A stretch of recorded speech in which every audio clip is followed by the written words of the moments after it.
La battaglia del Trasimeno era appena terminata e Roma si trovava con un console morto e quel che restava del suo esercito disperso. L'altro console romano, con il suo esercito, era poi impossibilitato a raggiungere Roma, poiché l'invasore cartaginese occupava la via d'accesso alla capitale.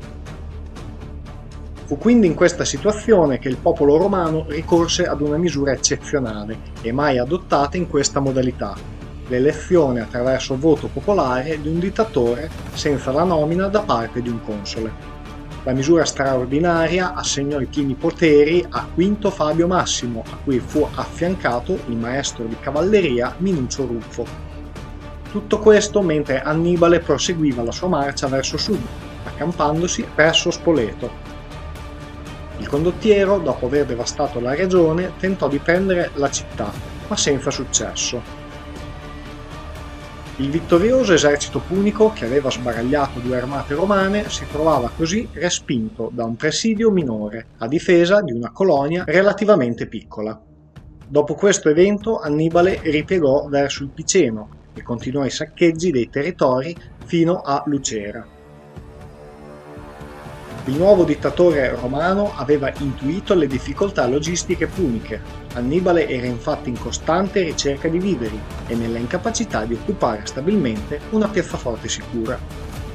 Fabio dette quindi ordine che tutti coloro che vivevano in territori poco sicuri avrebbero dovuto trasferirsi entro località protette e che in tutti i territori attraversati dal cartaginese avrebbero dovuto essere stati bruciati i prodotti della terra per non fornire aiuti all'esercito nemico.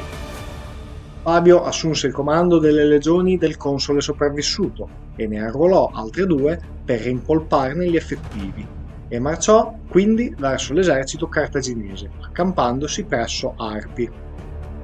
Annibale, volendo cercare lo scontro, schierò le sue truppe di fronte all'esercito romano, che però, su ordine di Fabio, non accettò lo scontro. Fu così che l'esercito cartaginese si mosse verso il Sannio, sempre inseguito da quello romano, che non accettava mai lo scontro campale, ma rimaneva vigile con reparti leggeri pronti ad avventarsi su quelle truppe cartaginesi che fossero state sorprese lontano dal loro esercito. Questa tattica, seppur efficace, andava incontro ai risentimenti del maestro della cavalleria, che tremeva per uno scontro col nemico. Gli eserciti arrivarono nel Casertano e per una incomprensione con una delle guide Annibale fu condotto in una vallata chiusa dalle montagne, con alle spalle l'esercito romano all'inseguimento. Fabio anticipò il cartaginese, facendo occupare i pochi valichi della vallata alle truppe romane. Il condottiero punico era dunque in trappola, l'unica via d'uscita era attraverso il valico di Callicula. Qui Annibale escogitò uno stratagemma per attraversare il passo bloccato dai romani.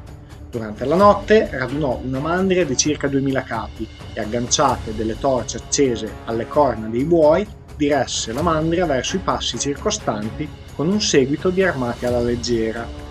Nel buio della notte i romani, quando videro il gran numero di torce accese attorno a loro, credettero di essere circondati e liberarono il passo da cui poi Annibale passò col resto dell'esercito. All'alba Fabio mosse il suo esercito presso Alife, sempre inseguendo il cartaginese, e di qui i due eserciti si spostarono presso Geronio. Accampati gli eserciti, il dittatore fu richiamato a Roma per prendere parte ai riti sacri. Durante questo tempo il maestro della cavalleria Minucio, incurante dei consigli di prudenza di Fabio, spostò il campo romano più vicino a quello di Annibale e ingaggiò i cartaginesi in scontri minori in cui i romani riuscirono parzialmente vittoriosi. Le notizie giunsero a Roma, minando l'autorità di Fabio. La conseguenza di ciò fu che l'esercito fu diviso tra i due comandanti, con egual grado di comando. Tutto questo non sfuggì ad Annibale, che cogliendo la volontà di Minucio di ingaggiare battaglia, decise di nascondere 5.000 fanti negli anfratti del terreno circostanti e provocare a battaglia il maestro di cavalleria. All'alba Annibale inviò un piccolo contingente ad occupare un'altura tra il campo cartaginese e quello di Minucio. L'ufficiale romano abboccò al tranello ed inviò dei contingenti per scacciare i cartaginesi, che però ricevettero sempre più rinforzi. I Romani, visti i propri commilitoni in difficoltà, si mossero verso l'altura e si arrivò così alla battaglia campale tanto desiderata da Annibale. La battaglia era in equilibrio quando i contingenti in agguato di Annibale entrarono in azione, gettando nel caos i reparti romani. La confusione regnava tra le fila di Minucio e già l'esercito punico assaporava una vittoria come quella del Trebbia o del Trasimeno, quando improvvisamente spuntarono dalle rettorie romane i reparti guidati da Fabio, che, accortosi del grave errore del collega nell'ingaggiare l'esercito cartaginese, stava cercando di tramutare una sicura sconfitta in una vittoria di misura. Annibale, dovendo fronteggiare truppe romane fresche e il rinnovato vigore di quelle che erano state tratte in salvo da Fabio, decise che era meglio ritirare il suo esercito. I Romani avevano rischiato di perdere un'altra battaglia, ma alla fine avevano prevalso vincendo la loro prima battaglia contro Annibale, grazie all'intuizione di Fabio Massimo. Le perdite romane furono pesanti e ammontarono a circa 5.000 uomini, mentre quelle cartaginesi più limitate.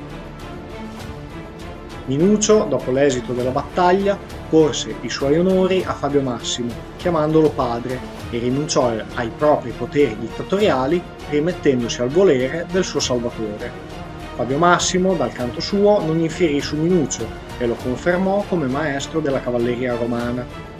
Fabio Massimo, scaduto il suo mandato da dittatore alla fine del 217 a.C., rimise i suoi poteri nelle mani dei consoli.